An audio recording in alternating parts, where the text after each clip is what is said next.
Ce matin, Dieu te dit, ne prends pas Ismaël, attends Isaac. Alors, il faut déjà que tu comprennes qui est Ismaël, qui est Isaac. La Bible nous parle de Abraham qui n'avait pas d'enfant.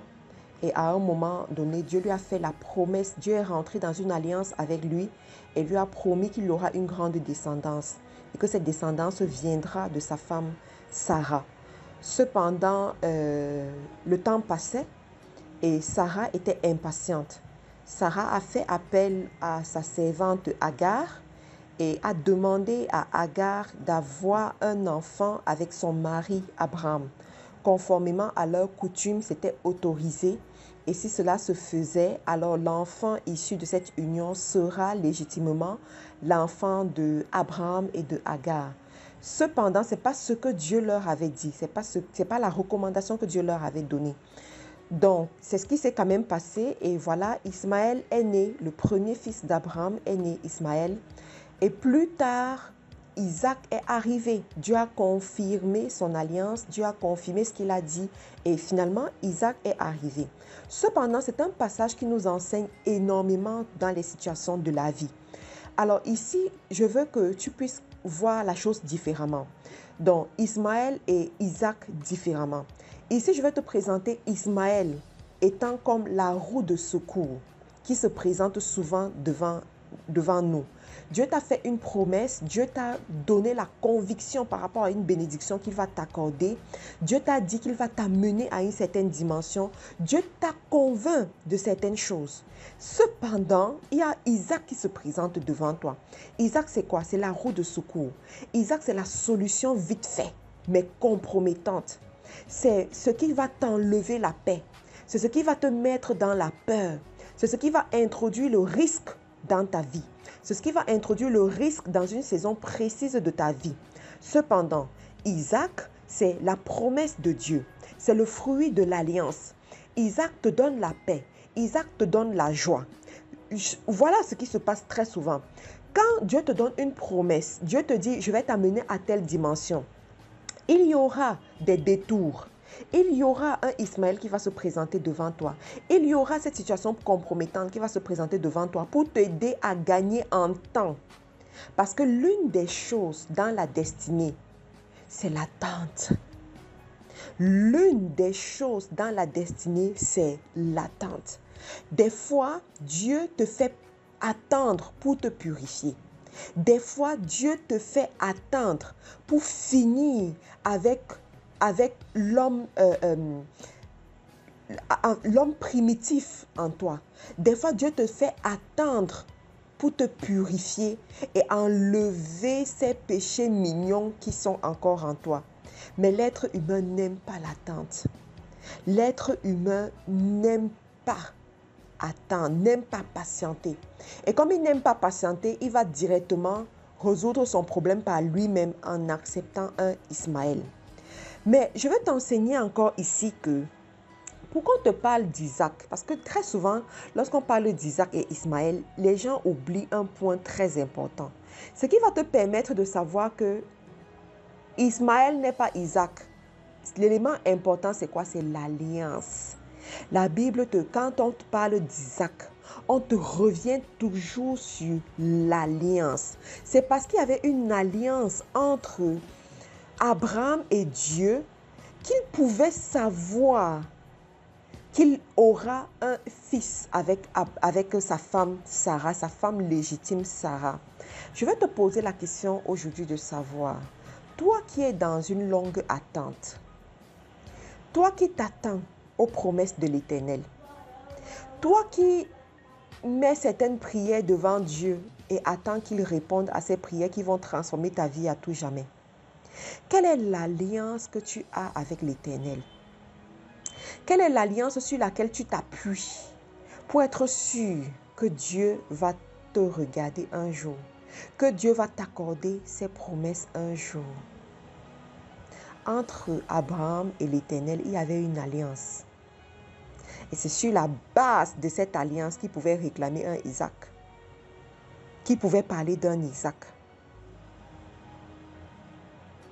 Sans alliance, on ne saurait dire que Ismaël est illégal ou alors n'a pas sa place. Je répète, sans l'alliance, on ne saurait dire que Ismaël est illégal ou alors n'a pas sa place dans la bénédiction. Il faut savoir que la pratique que Sarah a fait pour avoir Ismaël était une pratique autorisée dans l'ordre coutume. Donc, de cette pratique, Ismaël a sa place. De plus Ismaël était donc le fils aîné. Donc, le droit de naissance lui procurait le droit de bénédiction de son père Abraham. Je vais te prouver cela en te parlant d'Ésau et de Jacob. Ésau avait la bénédiction légitime, avait le droit de cette bénédiction légitime du fait de son droit de naissance. Cependant, Jacob est venu voler la bénédiction. Mais Ésau, fils aîné, devait avoir la bénédiction. Donc c'est pareil avec Ismaël. Mais comme il y avait une alliance avec Dieu, et l'alliance était claire, l'alliance disait que c'est Sarah qui allait être bénie et que Sarah allait avoir un fils. Du coup, Ismaël et ce fils allait s'appeler Isaac. Donc, Ismaël n'avait pas droit à la bénédiction. N'était pas le fils de l'alliance. Donc, c'est la raison pour laquelle je te pose la question de savoir quelle est l'alliance que tu as avec Dieu. Quelle est l'alliance qui parle en ta faveur? Quelle est l'alliance qui va t'assurer que tu dois attendre un certain Isaac et non accepter Ismaël, la situation compromettante, la solution compromettante? Je veux te dire aujourd'hui, ma soeur, les grandes destinées ne se construisent pas sans alliance. Les grandes destinées ne se construisent pas sans alliance. Si tu sais que ta vie est sous le signe des grandes destinées, alors où est ton alliance? Si tu sais que Dieu t'appelle à des hauteurs, alors s'il te plaît, évolue avec les alliances. C'est avec l'alliance que tu pourras venir devant le trône de Dieu.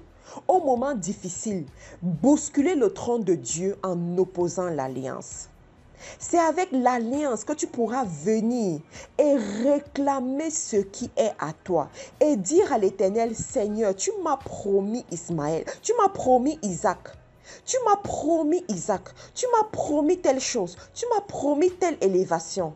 Alors je réclame cette élévation sur la base de l'alliance. Tu m'as donné ce que je devais faire, tu m'as dit ce que je devais faire et tu m'as dit ce que tu feras pour moi.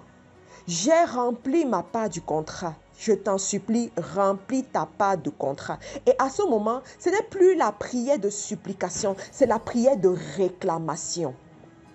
Ce n'est plus la prière de « Oh, je pleure, je me lamente, je t'en supplie », mais c'est la prière de « Tu m'as promis » sur la base de l'alliance. Alors je réclame ce qui est à moi.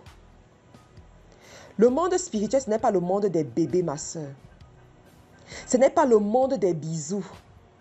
C'est le monde où tu connais ce qui est à toi. Tu connais tes droits et tu vas réclamer tes droits. J'aimerais te dire aujourd'hui, ne mène pas ta vie à l'aveuglette. Ne mène pas ta vie en fonction de ce que tu vois devant toi. Ne mène pas ta vie en fonction de ce que les hommes te disent. Les hommes n'ont pas ta même profondeur spirituelle. Les hommes n'ont pas ton intimité avec l'esprit. Les hommes ne savent pas ce que Dieu te dit dans le secret. Ce que Dieu te dit dans le secret, c'est ce qui arrivera. La Bible te dit, le juste marchera par la foi et non par la vue. Parce que la vue est trompeuse. La vue est trompeuse. En été, en Europe, lorsqu'il est 17 heures, c'est déjà la nuit. Non, excuse-moi. En été, voilà, c'est plutôt le contraire. Lorsqu'il est 21 heures, c'est encore la journée. Pourtant, en hiver, lorsqu'il est même 16 heures, c'est déjà la nuit. Si tu te fies à la vue, à te dire que, oh, comme c'est le jour, ça veut dire qu'il est peut-être 15 heures ou 16 heures. Tu vas te tromper parce que le jour, Le jour peut aller jusqu'à 21 heures en été. Mais si tu te fies à la vue, tu vas te tromper. La Bible te dit, le juste vivra par la foi et non par la vue. J'aimerais te dire, cette situation devant toi, ne te fie pas à ce que tu vois, mais fie-toi à ce que Dieu t'a dit dans le secret. Et pour ça, tu dois aller le chercher dans le secret. Tu dois avoir une intimité avec Dieu. Tu dois avoir une alliance avec Dieu. Et cette alliance te guidera. Je t'en supplie, à partir d'aujourd'hui, ne vis plus au hasard. Vis avec les principes de l'Éternel. Et tu verras comment il y a des maux de tête que tu n'auras plus. Il y a des situations, il y a des pleurs que tu n'auras même plus. Il y a des doutes que tu n'auras plus. Tu vas évoluer comme une flèche. Tu iras au rythme de la fusée et l'Éternel sera avec toi. L'ange de l'Éternel campe autour de ta maison. N'oublie pas que tu es la prunelle aux yeux de Dieu. Tu as un grand prix à ses yeux et qu'il te guide, il t'accompagne et que des grandes choses arriveront dans ta vie. Je te remercie d'avoir pris la peine d'écouter ce boost matinal jusqu'à la fin. Tu peux nous suivre sur les réseaux sociaux en recherchant Faiseur d'Exploit International FDE sur Facebook, YouTube, Instagram. À demain.